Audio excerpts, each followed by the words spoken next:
वल्लभाचार्य महाप्रभु अपने समस्त शिष्यों के साथ में एक बार भ्रमण कर रहे थे और व्रजमंडल के अंदर ही एक यमुना जी के तट पर वन में एक अजगर मरा पड़ा था और मरा नहीं था, मरने की स्थिति में था। जगह जगह घाव हो गए थे और उन घावों पर चींटियां चढ़ करके, लाल चींटियां चढ़ करके उसको खा रही थी और वो अजगर बस कभी इधर लेटता कभी उधर लेटता, प्राण निकलने वाले थे। वल्लभाचार्य महाप्रभु ने जब उस अजगर को देखा तो देख करके मन में विचार करने लगे, हे प्रभु, इतनी वेदना, इतना कष्ट। अरे कोई व्यक्ति 84 लाख योनियों में से कोई एक बन गया, ये उसके ऊपर बहुत बड़ी, ये उसका बहुत बड़ा एक पाप ही है। कोई चूहा बन गया, सर्प बन गया, कुकर सुकर बन गया, इसका मतलब क्या है? वो अपने मानव जन्म में किए हुए पाप के कारण ये बना है। पहले से ही वो पाप का भोग हो रहा है अजगर बन के, उसके बाद इतनी वेदना उसको क्यों दी जा रही है? तब ठाकुर जी ने आज्ञा देते हुए वल्लभाचार्य जी को बताया, बोले अजगर जी जो हैं ये पूर्व जन्म में गुरु जी थे और इन्होंने इतने शिष्य बनाए, इतने शिष्य बनाए, इतने शिष्य बनाए, शिष्य बनाते चले गए, लेकिन उन शिष्यों के उद्धार का कुछ भी नहीं किया इन्होंने। केवल शिष्य बना करके अपनी फौज इकट्ठी करते गए दिखाने के लिए, देखो मेरे कितने शिष्य हैं, और उन शिष्यों से बस समय समय पर धन लेते रहे, गुरु पूजा करा करके उनसे दक्षिणा लेते रहे। कभी उन शिष्यों को भगवत प्राप्ति कराने की भावना इनके चित्त में नहीं आई, इसलिए ये मर करके अब अजगर बने हैं। और ये जितनी भी चींटियां हैं, इनके शिष्य ही चींटी बन करके आए हैं, अब इनके मांस को खा रहे हैं, निकाल निकाल के इनके सब भीतर से सब कर रहे हैं। बोले गुरुदेव, पिछले जन्म में हमको शिष्य बना करके ठाकुर जी से नहीं मिलवाया, हमसे खूब दक्षिणा ऐंठते रहे, तो इस जन्म में वो गुरु जी अजगर बने, शिष्य ही चेंटा बने। श्रीमद् वल्लभाचार्य जी महाप्रभु को इतनी दया आई चित्त से, उन्होंने उसी समय मरणासन अजगर को ब्रह्म संबंध दिया, दीक्षा दी, और दीक्षा देकर के उसको तुरंत सद्गति प्रदान की। ऐसे श्रीमद् वल्लभाचार्य महाप्रभु, आपके महाराष्ट्र की तो, पंढरीनाथ भगवान की तो इतनी बड़ी कृपा रही उनके ऊपर।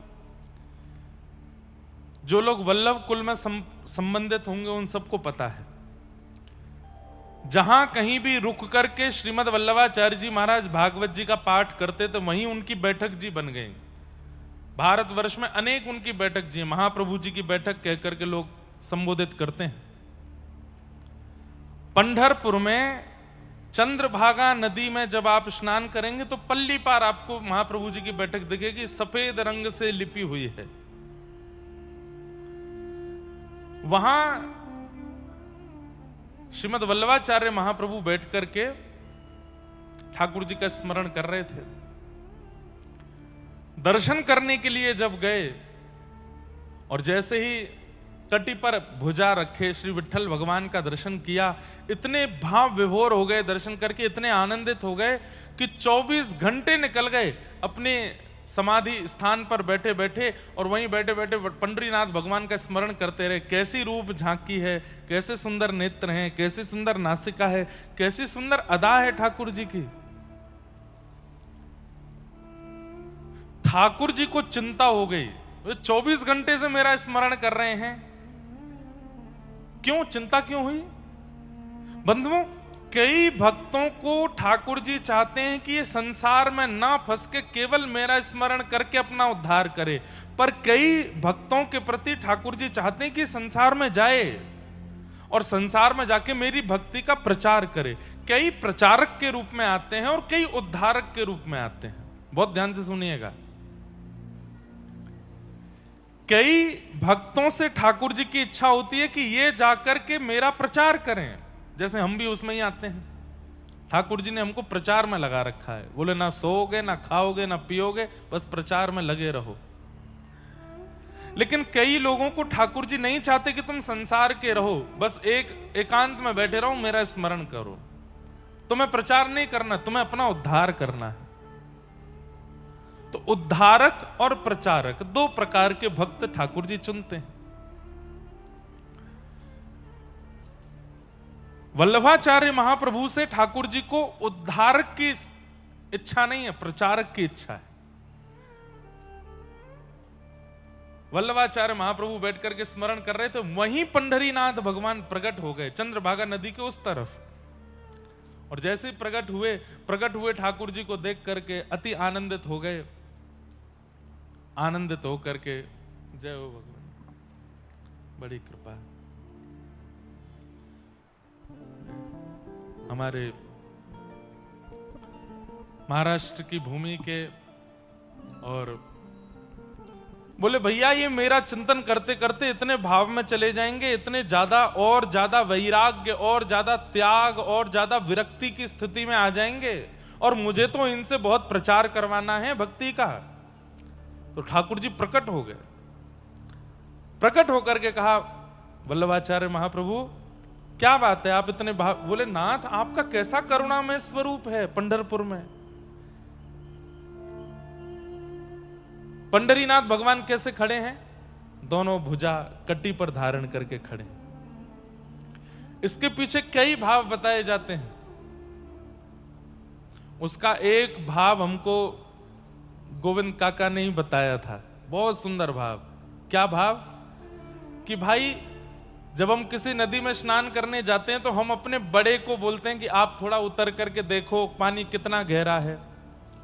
तो बड़ा आदमी जो तैरना जानता हो वो पहले उतरता है और उतर करके बता देता है, यहां तक है, यहां तक है, यहां तक है। या डूबता है तो पूरा हाथ डुबा करके बोलता है, भाई इतना गहरा पानी है, संभल के आना। मानो जैसे ही व्यक्ति पंढरपुर जाता है और श्री पंढरीनाथ भगवान का दर्शन करता है तो श्री पंढरीनाथ भगवान इशारा करते हैं, बाकी दुनिया के लोगों के लिए संसार सागर बहुत गहरा है, पर जो मेरे सामने खड़ा उसके लिए इतना ही है, इससे ज्यादा नहीं है। यही भाव बताए थे ना आप, उसके लिए इतना ही गहरा है। मतलब जो पंढरपुर नहीं गया है, जिसने पंढरीनाथ भगवान को नहीं देखा है, जो उनकी शरणागति नहीं कर पाया है, ये संसार सागर इतना गहरा है उसके लिए कि डूब जाएगा वो।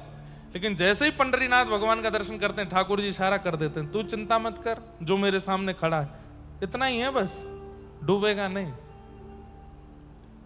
एक भाव।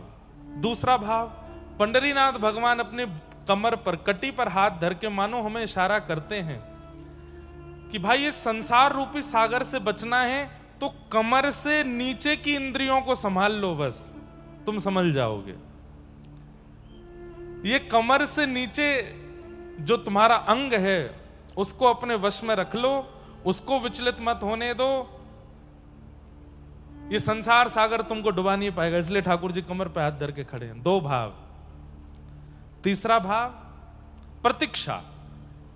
हम ठाकुर जी के सन्मुख जाते हैं, ठाकुर जी प्रतीक्षा कर रहे हैं, और मानो जैसे हमारे आते ही बोलते हैं, मैं तेरी ही बाट निहार रहा था, और बाट निहारने वाला ऐसे ही खड़ा रहता है। तो कितने दिन लगाए मेरे पास आने में, मैं तेरे लिए ही खड़ा हूं। चौथा भाव, पंढरीनाथ भगवान ये रक्षात्मक भाव भी है, ये प्रतीक्षा का भाव भी और रक्षात्मक भाव भी है। रक्षात्मक कैसे? बालक की स्कूल में लड़ाई हो जाए बच्चों के साथ, तो बालक जब घर लौट के आता है वो बच्चे उसके पीछे पीछे भागते हैं, तो वो अपनी माँ के पास जाता, माँ देखो बचाओ बचाओ बचाओ। तो माँ क्या करती है, उस बालक को पीछे खड़ा करके स्वयं आके खड़ी हो जाती है और उन बच्चों से कहती, क्या बात है, इसने हमारी पेंसिल चुराई, इसने हमारी रबड़ फेंक दी, इसने हमारी कटर कर दी, इसने हमारा पेन तोड़ दिया। तो माँ सामने रक्षात्मक भाव से आगे खड़ी होती है, बच्चे को पीछे खड़ा कर देती है, बोले तू यहीं खड़ा रहे, इनको मैं देखती हूं। मानो हमारे जीवन में जितने पाप हैं, जितने संताप हैं, जितने कष्ट हैं, वो सब हमारे साथ पंढरपुर जाते हैं। लेकिन जैसे ही हम पंढरीनाथ भगवान के सामने जाते हैं, पंढरीनाथ भगवान, तू इधर आके पीछे खड़ा हो, ये जितने तेरे पाप आदि ये जो तुझे सता रहे हैं, इन सबको मैं देखता हूं, तू पीछे खड़ा हो जा। हाँ भाई क्या बात है, एक काम तुम इसको सता रहे हो, ए पाप इसका पीछा कर रहे हो, ए क्रोध चल निकल यहां से, देख नहीं रहा मैं खड़ा हूं साथ में? मतलब सीधी बात, पंढरीनाथ भगवान को देख करके ये मत कहो कि मेरे जीवन में बहुत दुख है, ये मत कहो कि मेरे जीवन में बहुत दारिद्र्य है, ये मत कहो कि मेरे जीवन में बहुत कष्ट है। कष्ट दुख दारिद्रों को कह दो मेरे जीवन में पंढरीनाथ हैं। सोच समझ के आना हमारे पास। रक्षात्मक भाव, कमर पर हाथ धर के व्यक्ति तब खड़ा होता है, बोले रुक जा तू यहां खड़ा हो मैं देखता हूं इसको। रक्षात्मक भाव। अनेक भाव हैं पंढरीनाथ भगवान के। बस उसी रूप का दर्शन करके वल्लभाचार्य महाराज भावुक हो गए। आप कितने दयालु हैं नाथ।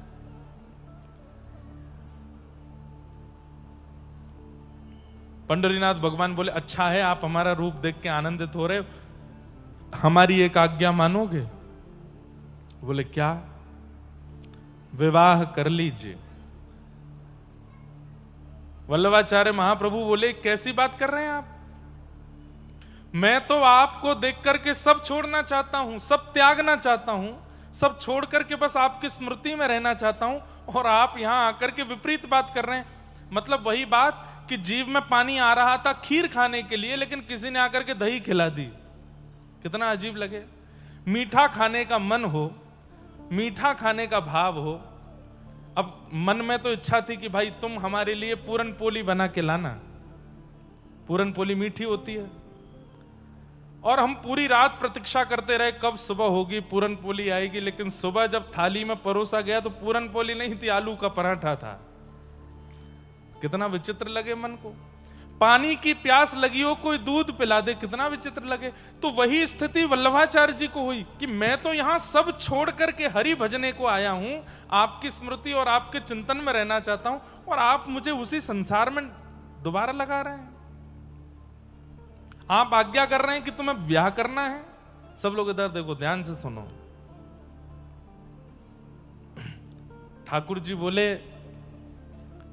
हमें आपसे प्रचार करवाना है भक्ति का, हमें आपसे प्रचार करवाना है, इसलिए कृपा करके आप विवाह कीजिए। अब देखो, ये सत्संगी व्यक्ति का लक्षण है कि उसकी बुद्धि इतनी मेधावी होती है कि कभी ठाकुर जी अगर माया में फंसाना भी चाह रहे होंगे तो वो भक्त वहां से भी निकल जाएगा। ये सत्संग से होता है। जाढ्यम धियो हरति संचति वाच सत्यम मानोन्नति दिशतु पापमपा करोति लक्ष्मी तनोति वितनोति च दिक्षु कीर्ति सत्संगति कथय किम न करोति पुंसाम।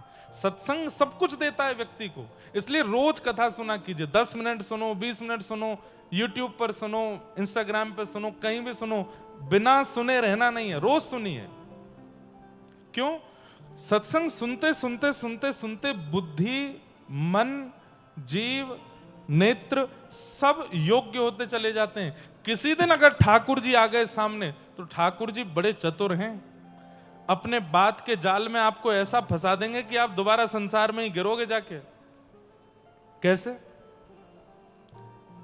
गोपियां सब छोड़ करके रास के लिए गई हैं ठाकुर जी के पास, और ठाकुर जी उन गोपियों को क्या समझा रहे हैं?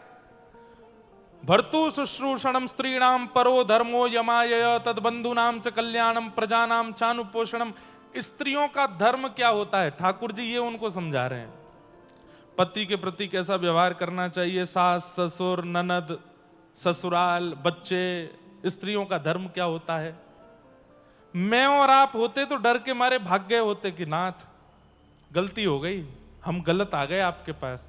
लेकिन गोपियां घबराई नहीं, बोले कितना भी हमको स्त्री धर्म बताओ, आपके सन्मुख ना कोई स्त्री है ना कोई पुरुष है, सब भक्त हैं और हम आपको प्राप्त करने आए हैं। चाहे आप कितना भी पति की महिमा बताओ, हम लौट के जाने वाली नहीं है यहां से, आपको प्राप्त करेंगी। मैवं विभोर्हति भवान कदितुम नृशंसम् संत्यज्य सर्व विषयांस्तव पादमूलम् भक्ता भजस्व निर्मक। थोड़ा भाई तानपुरा बढ़ाओ। देवो यथादि पुरुषो भजते मुमुक्षु। नहीं गई गोपियां लौट के, कितना भी डराया ठाकुर जी ने, कितना भी पाप का भाव बता दिया, अरे स्त्रियां होकर के आधी रात परपुरुष के पास चली आई हो, नहीं गई लौट करके गोपियां। तो ठाकुर जी तो मिलते ही ऐसी बात करेंगे कि आप डर के मारे वापस लौट जाओगे। आपको इतना डरा देंगे कि भाई तुमने कितना बड़ा पाप कर दिया। ऐसे ही महाप्रभु वल्लभाचार्य जी महाराज से पंडरीनाथ भगवान बोले, तुमको संसार में जाना पड़ेगा, तुमको विवाह करना पड़ेगा, नहीं तो तुम्हारा जन्म लेना व्यर्थ हो जाएगा। तुम इसके लिए नहीं आए हो कि तुम अकेले बैठ के भजन करो, तुम इसके लिए आए हो कि तुम्हारे भजन से लाखों का उद्धार हो, करोड़ों का उद्धार हो। जाओ, जाके भजन करो, जाके गृहस्थाश्रम में प्रवेश करो, विवाह करो। श्रीमद् वल्लभाचार्य महाप्रभु बोले, मैं आपकी आज्ञा मानूंगा, लेकिन बदले में मुझे कुछ और भी चाहिए, दे सको तो दीजिए। पंडरीनाथ भगवान बोले, क्या चाहिए? बोले, पहले वचन दो, जो मांगूंगा सो दोगे। बोले, देंगे। बोले, मैं विवाह तो करूंगा, लेकिन फिर पुत्र के रूप में आप ही आइएगा मेरे यहां पर, पुत्र के रूप में आप आइए। मैं कभी कभी जब ये भक्त चरित्र सुनता पढ़ता हूं तो मैं सोचता हूं, अगर मैं होता तो मैं नहीं बोलता। ठाकुर जी ने कह दिया तुम जाके विवाह करो, तो हम तो विवाह ही करते और कुछ नहीं कहते ठाकुर जी से। अब भाई ठाकुर जी कह रहे हैं, एक बात हम एक्स्ट्रा क्यों बोलें अपनी तरफ से? लेकिन ये सत्संग का प्रभाव है कि वो ऐसी मेधावी बुद्धि प्रदान करता है कि ठाकुर जी भी अगर कहीं आपको कुछ आज्ञा कर रहे हैं तो उनसे क्या चर्चा करनी है, ये सत्संग सिखाता है। भगवान बोले, हमारे जाल में हमको ही फंसा दिया, हमें पुत्र रूप में लेकर के क्या करोगे महाप्रभु जी? तब वल्लभाचार्य महाप्रभु कहते हैं, मुझे मेरे मन पर भरोसा नहीं है। विवाह के बाद पत्नी में आसक्ति होती है, फिर संतान होने के बाद पुत्र पुत्री में आसक्ति होती है, लेकिन यदि पुत्र होने के बाद वह पुत्र भगवान ही होंगे तो उनके प्रति आसक्ति भी भक्ति बन जाएगी। इसलिए आप ही पुत्र बन के आओ। मैं संसार में रह नहीं सकता, मैं तो आप में ही प्रेम भी आपसे करूंगा, आसक्ति भी आप में करूंगा, क्रोध भी आप पे करूंगा, सब कुछ आपसे। इसलिए आप मेरे पुत्र बन के आओ। भगवान ने हृदय से लगा लिया वल्लभाचार्य महाप्रभु को और आज्ञा दे दी, मैं आपका पुत्र बन के आऊंगा। और श्रीमद् वल्लभाचार्य जी के पुत्र के रूप में गोसाई श्री विठलनाथ जी का अवतरण हुआ। उनका नाम ही विठलनाथ रखा। विठलनाथ जी, जिन्होंने ठाकुर जी के श्रृंगार, राग और भोग, इन तीन सेवाओं का प्रतिपादन किया। ठाकुर जी का श्रृंगार कैसा होना चाहिए, सबसे पहले धरा धाम पर श्री विठलनाथ जी ने बताया। ठाकुर जी की भोग सेवा कैसी होनी चाहिए, ये विठलनाथ जी ने बताया। ठाकुर जी के सामने कौन सा राग गाना चाहिए, कैसे पद गाने चाहिए, ये भी विठलनाथ जी ने बताया। आज पूरा विश्व जिस सेवा प्रणाली का पालन कर रहा है, उसमें बहुत बड़ी कृपा श्री विठलनाथ जी की। कूलर बंद हो गए क्या हैं? अच्छा तो लग रहा है, वैसे शांति हो गई। आप लोगों को गर्मी लगेगी वो बात अलग है, पर मंच पर क्या बढ़िया शांति से हो गई है।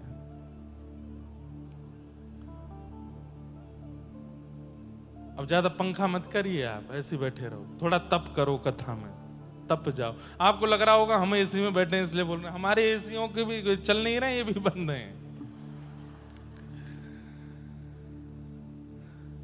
सीधी बात, तोहे मोहे नाते अनेक, मानिए जो भावे, जो त्यों तुलसी कृपालु, चरण शरण पावे।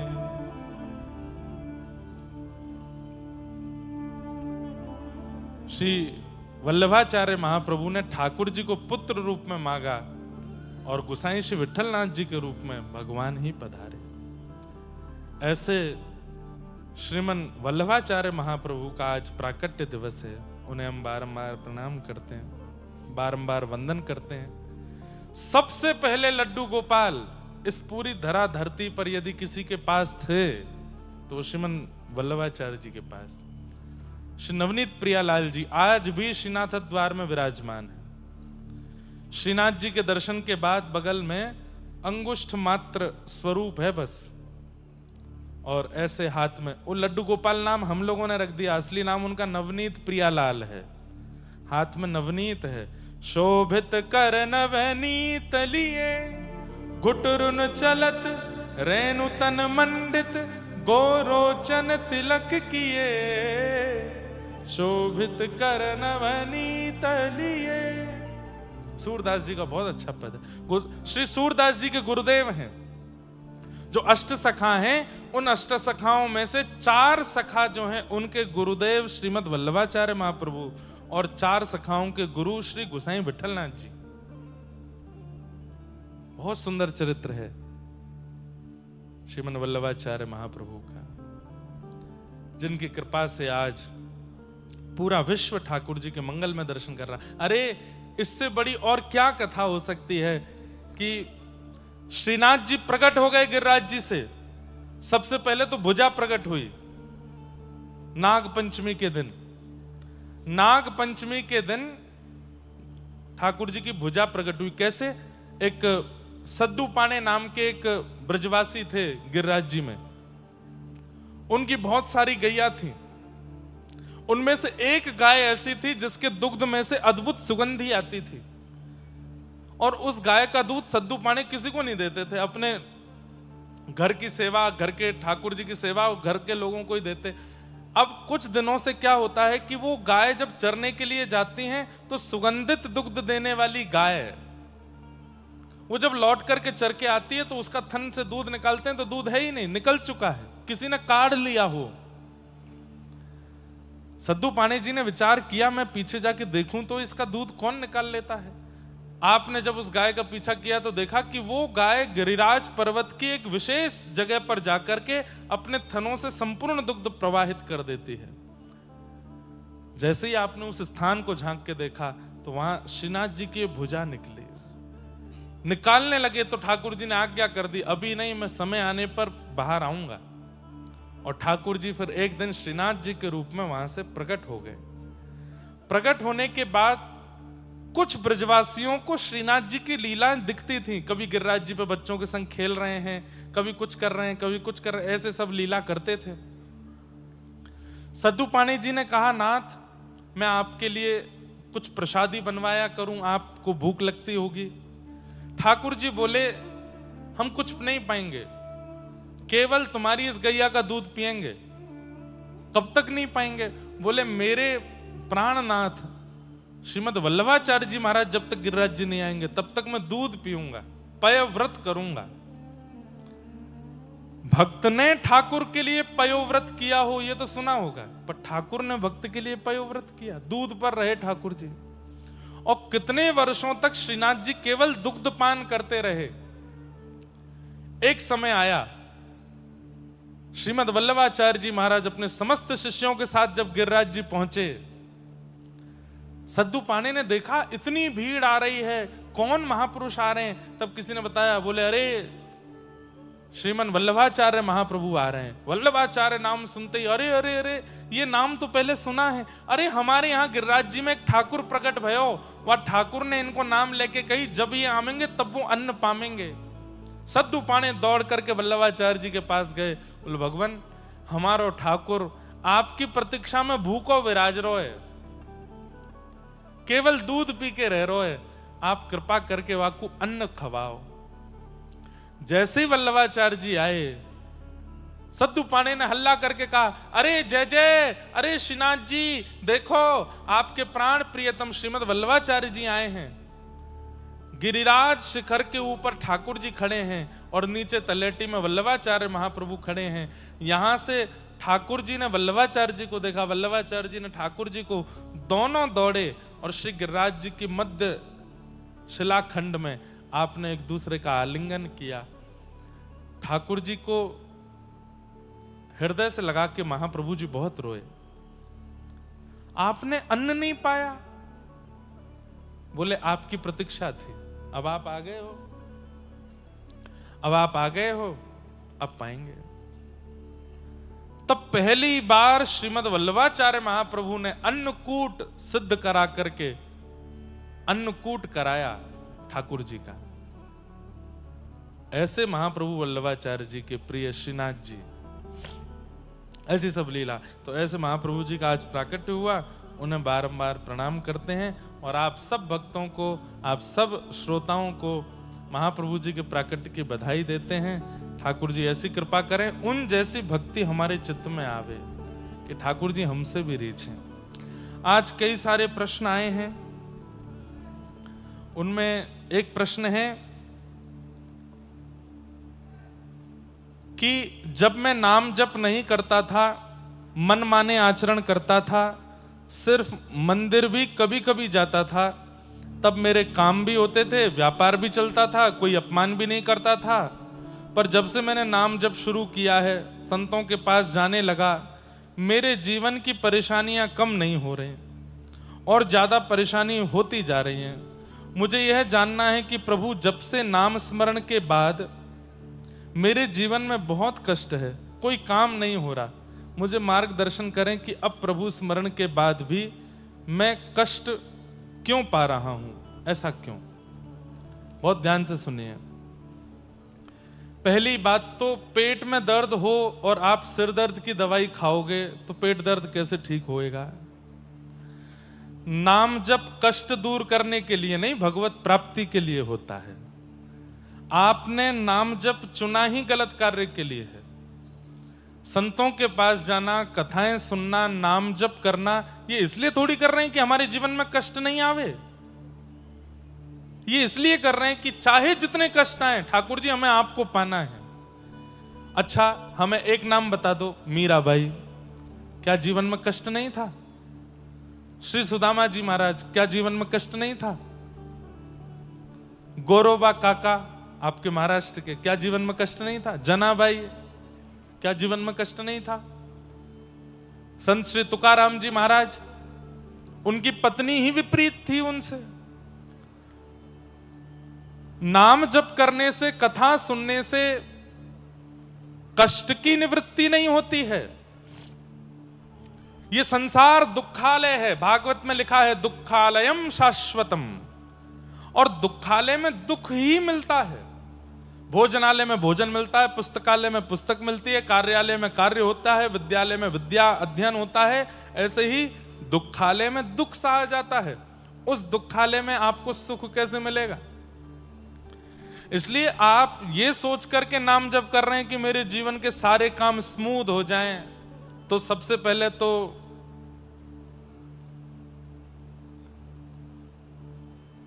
भारत के, विदेश के, अमेरिका के राष्ट्रपति को नाम जप शुरू कर देना चाहिए।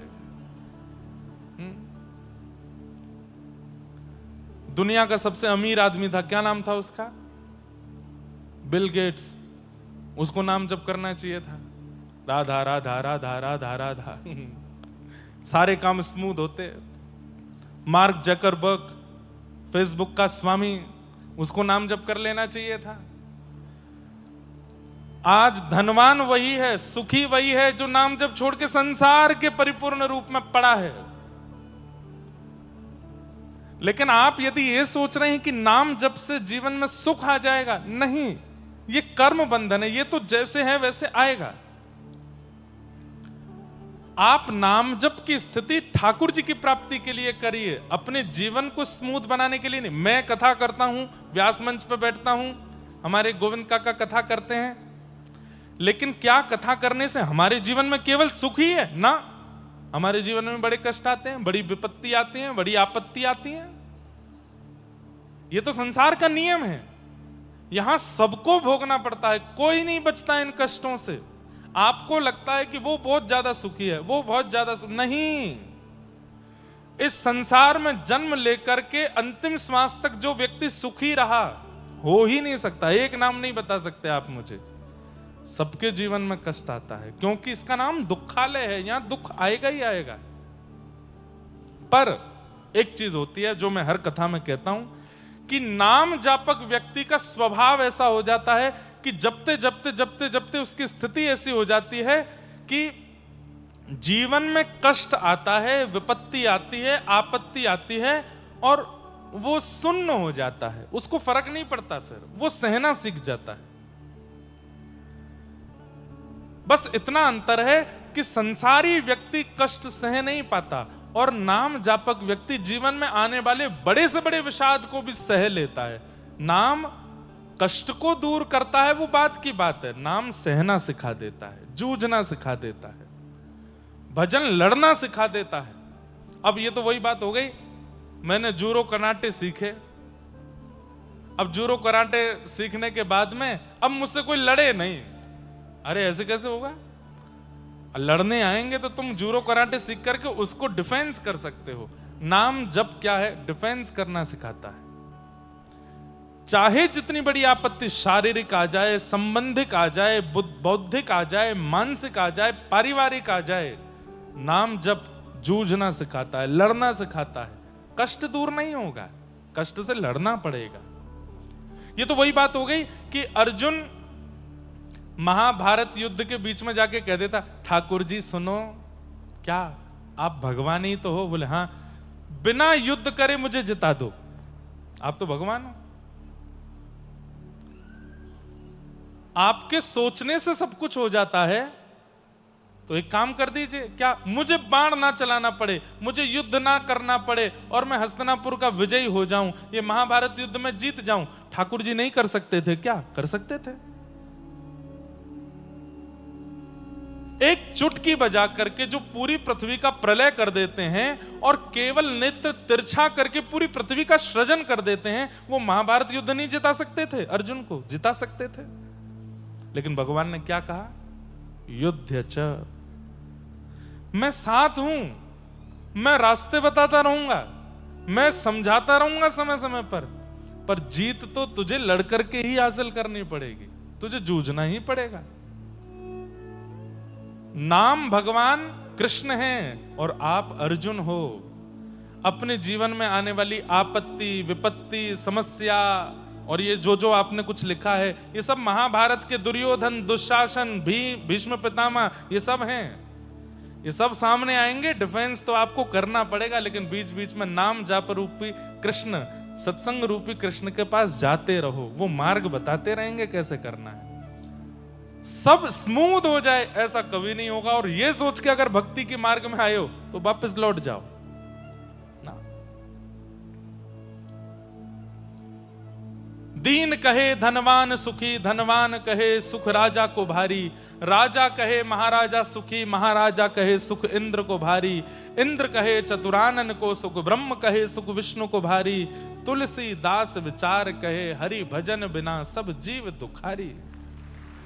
हरि स्मरण तो करना पड़ेगा। अब इतनी जोर से एसी चल गए हैं भैया हमारे, ओ भैया देवताने के नीचे करो थोड़ी बहुत देर में हम उड़ के पुणे पहुंच जाएंगे। तो समझ में आ गया उत्तर? दूसरा प्रश्न है किन्हीं का?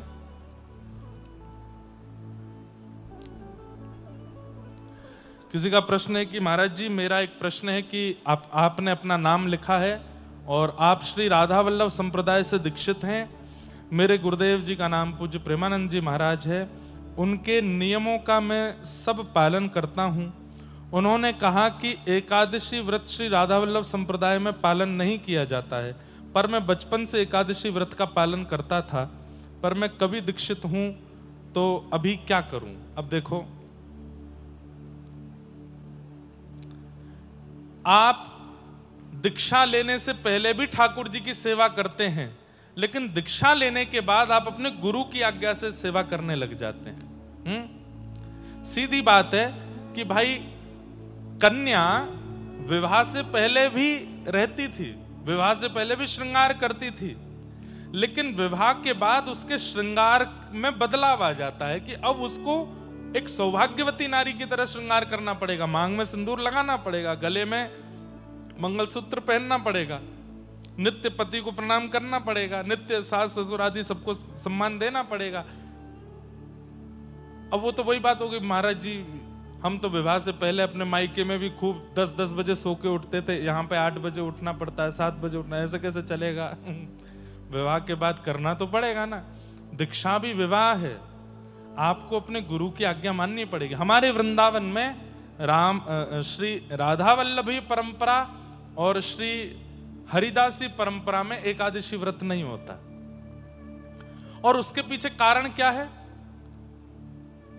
उसके पीछे कारण यह है कि कल दशमी थी और कल हमने ठाकुर जी को अन्न का भोग लगाया और वह अन्न बच गया, तो आज एकादशी के दिन हम उस अन्न को क्यों नहीं पा सकते? क्योंकि वो अन्न थोड़ी, वो तो प्रसाद है ठाकुर जी का, आज भी तो हम उसको पा सकते हैं। और दूसरी बात, राधा वल्लभीय परंपरा और हमारी हरिदासी परंपरा में ठाकुर जी के सुख का विचार किया जाता है।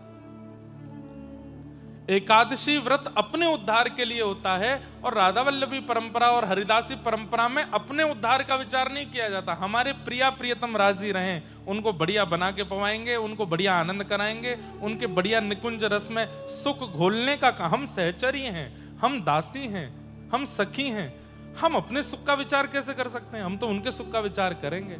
इसलिए इन दो परंपराओं में एकादशी व्रत नहीं होता। अब यहां एक कथा और आती है, जगन्नाथपुरी में भी एकादशी नहीं होती। एक बार श्रीमद वल्लभाचार्य जी महाराज जगन्नाथ भगवान का दर्शन करने गए और जैसे ही ठाकुर जी का प्रसाद भात, वहां तो भात ही पाते हैं, भात मिला तो महाप्रभु जी ने हाथ में भात ले लिया, पाया नहीं। क्यों? एकादशी है। ठाकुर जी ने टोका, महाप्रभु जी प्रसाद पाओ। हाँ ठाकुर जी अभी पाता हूं ना। महाप्रभु जी प्रतीक्षा कर रहे थे कि द्वादशी लगे तब तक ये हाथ में ही रहे, द्वादशी लगते ही इसी से ही पार ना करूंगा। ठाकुर जी मन की बात समझ गए, बोले मैं आवश्यक नहीं हूं, मेरा प्रसाद जरूरी नहीं है, एकादशी जरूरी है। और द्वादशी लगती जैसे ही महाप्रभु जी ने पाया तो उतना जो भाग था वो श्वेत पड़ गया। खूब मिटाया लेकिन वो श्वेत नहीं गया। ठाकुर जी को जाके ये क्या कर दिया? बोले कि जब हमारी नगरी में खड़े हो, हमारे सामने खड़े हो, तो आपने प्रसाद के प्रति अन्न बुद्धि क्यों रखी? वो अन्न नहीं है, वो प्रसाद है, इसलिए आपको पाना पड़ेगा। तो राधा वल्लभी परंपरा, हरिदासी परंपरा और तीसरा जगन्नाथपुरी में एकादशी व्रत का नियम नहीं है। आपको अपनी गुरु आज्ञा माननी चाहिए। गुरु अगर कह रहे हैं तो फिर उसी भाव से रहना चाहिए। और रही बात आपको अपने बचपन से किए गए नियम पर ज्यादा वो है कि हम तो बचपन से करते आए, हमें करने का मन है, तो फिर उसमें कोई बात नहीं। लेकिन आज्ञा गुरुणाम अविचारणीयाम, अपने गुरु की आज्ञा पर विचार मत करो। फिर किन्हीं का प्रश्न है कि मैं पढ़ाई लिखाई करने बंबई चली गई हूं और वहां मुझे बिल्कुल विपरीत लोग मिल रहे हैं, मुझे बिल्कुल विपरीत लोग मिले हैं, अनुकूल नहीं मिल रहे, अब मैं क्या करूं? प्रहलाद जी का स्मरण करो। श्री प्रहलाद जी महाराज के पिता भी विपरीत थे, चाचा भी विपरीत थे, भाई बंधु भी विपरीत थे, सखा भी विपरीत थे, नगरवासी भी विपरीत थे, लेकिन सब विपरीतों के बीच में रह करके भी ठाकुर जी को भजा। जैसे बंधुओं, एक प्रेमी होता है, उसने अपने घर में कहा कि मैं उससे विवाह करना चाहता हूं। पिता ने मना कर दिया, मां ने मना कर दिया, बहन ने साथ छोड़ दिया, भाई ने साथ छोड़ दिया, मित्रों ने मना कर दिया, पड़ोसियों ने मना कर दिया, कुल गुरु ने मना कर दिया, कुंडली देखने वाले ने मना कर दिया, लेकिन आप अड़े ही रहे, चाहे सब एक तरफ हो जाए, मैं तो उसी का हूं।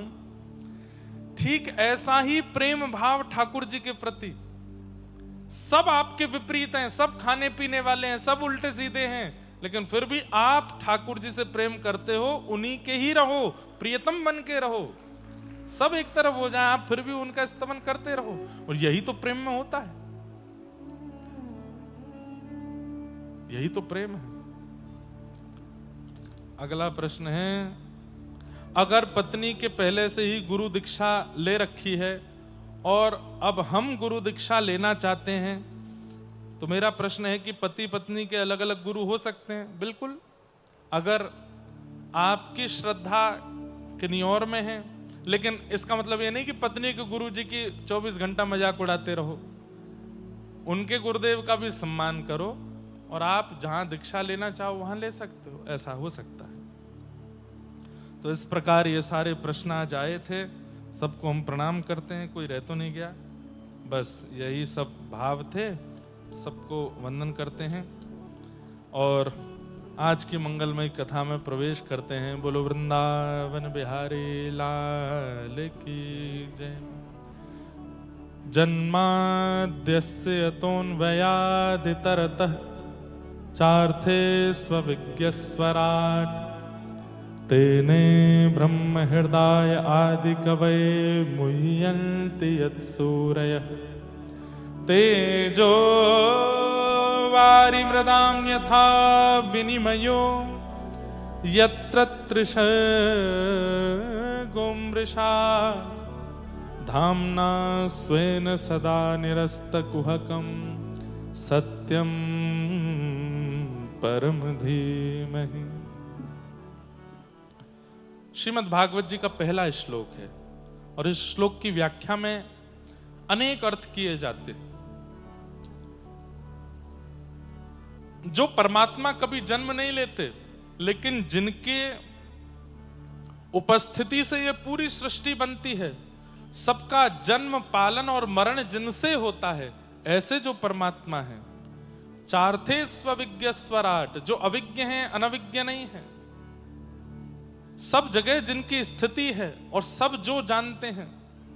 तेने ब्रह्म हृदय आदि कवये, आदि कवि ब्रह्मा के भी हृदय को जो ज्ञान प्रदान करते हैं, पूरे ब्रह्मांड को बनाने वाला ब्रह्मा है, उस ब्रह्मा को भी जो ज्ञान देते हैं, ऐसे जो परमात्मा है। बड़े बड़े देवताओं को भी जो अपने ऊपर मोहित करके रखते हैं। पृथ्वी जल अग्नि वायु आकाश जिनके अधीन रहती है। यत्र त्रिसर्गो मृषा, ये पूरी सृष्टि जो कि अमृष है, अमृष मतलब मिथ्या, लेकिन जिनकी कृपा से ये सत्य सी प्रतीत होती है। ये संसार झूठा है। कैसे? अभी ज्यों ज्यों गर्मी बढ़ रही है, आप लोग सब हाईवे पर चलते हो तो देखते होंगे कि रोड पर कभी कभी ऐसा लगता है दूर से कि पानी है, लेकिन जैसे ही आप पास पहुंचते हैं तो वो पानी अंतर्ध्यान हो जाता है। वो सूर्य की किरणों से ऐसा लगने लगता है कभी कभी कि वहां पानी है, लेकिन वहां पानी नहीं होता। और कई बार ऐसा भी होता है कि कहीं कहीं लगता है कि यहाँ थल है, पानी नहीं है, लेकिन जब समीप पहुंचते हैं तो देखते हैं वहां तो दलदल है, पैर गड़ गए हमारे।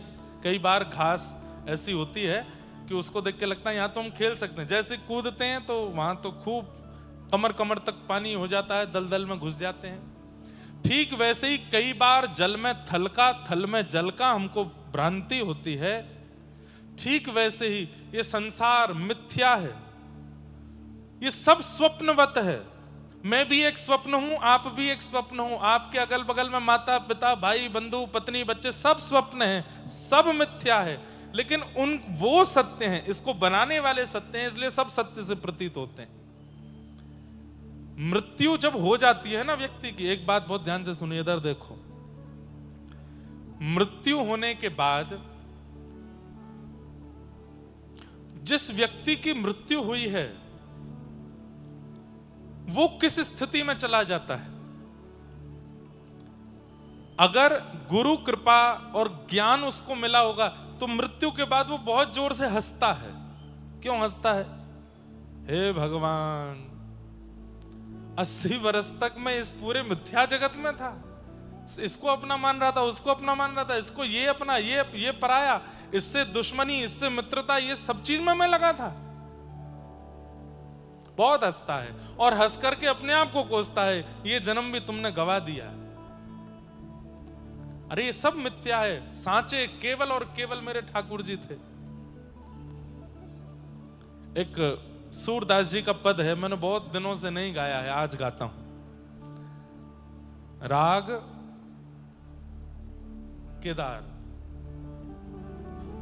चलो, नरसिंह मेहता को ये राग भगवान ने दिया था और कहा था कि ये राग मुझे इतना प्रिय है, कोई भी इस राग को गाएगा तो मैं तुरंत वहां प्रकट हो जाऊंगा। चलो प्रकट करते हैं ठाकुर जी को।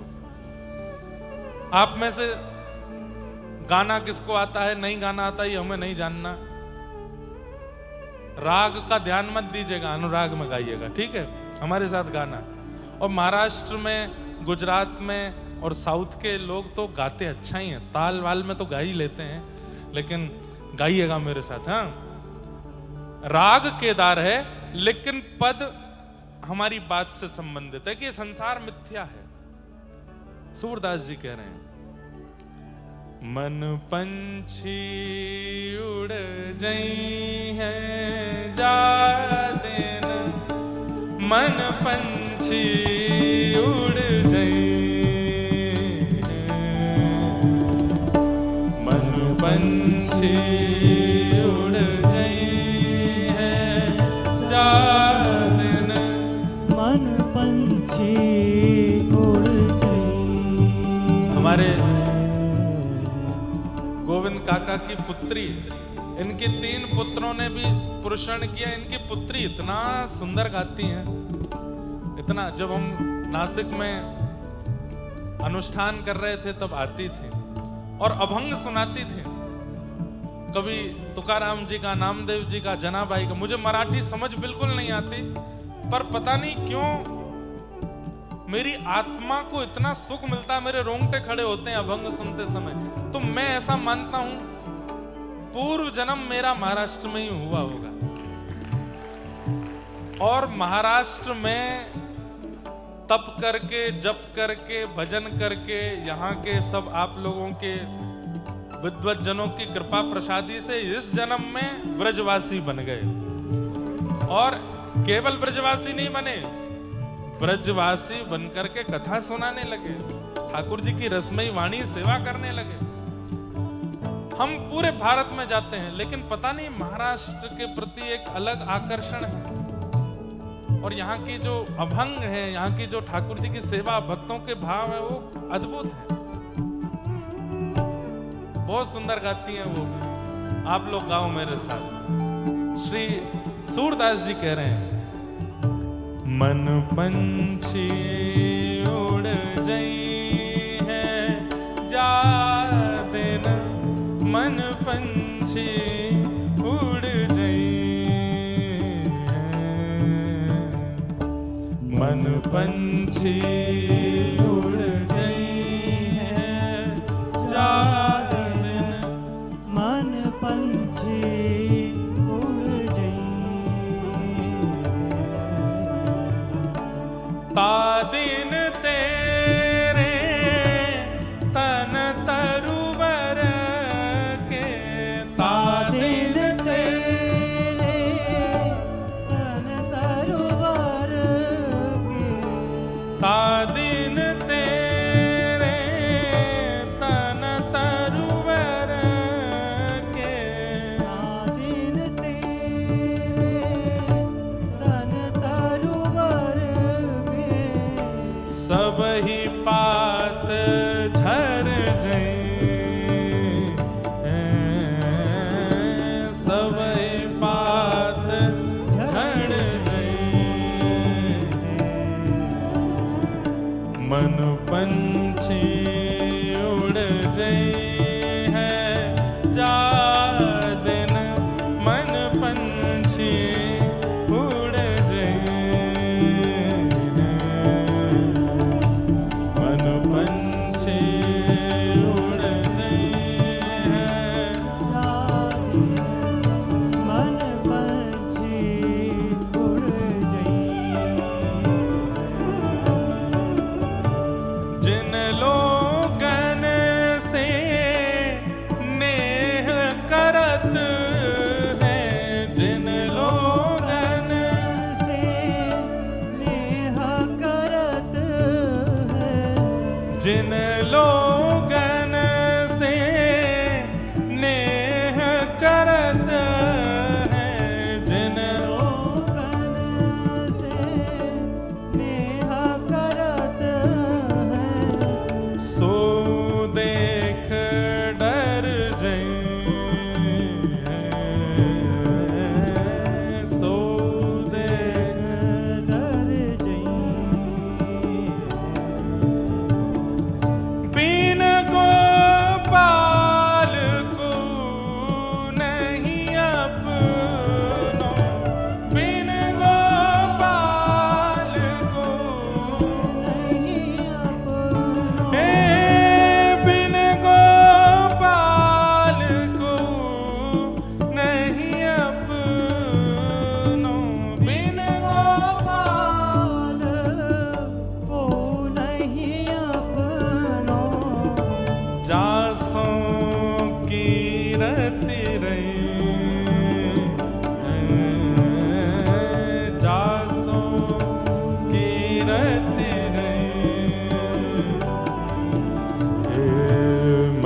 पंछी उड़ जाए हैं जा दिन मन पंछी उड़ जाए मन पंछी उड़ जाए जा दिन मन पंछी उड़ जाई ओ मन पंछी उड़ जाए हैं जा दिन मन पंछी उड़ जाए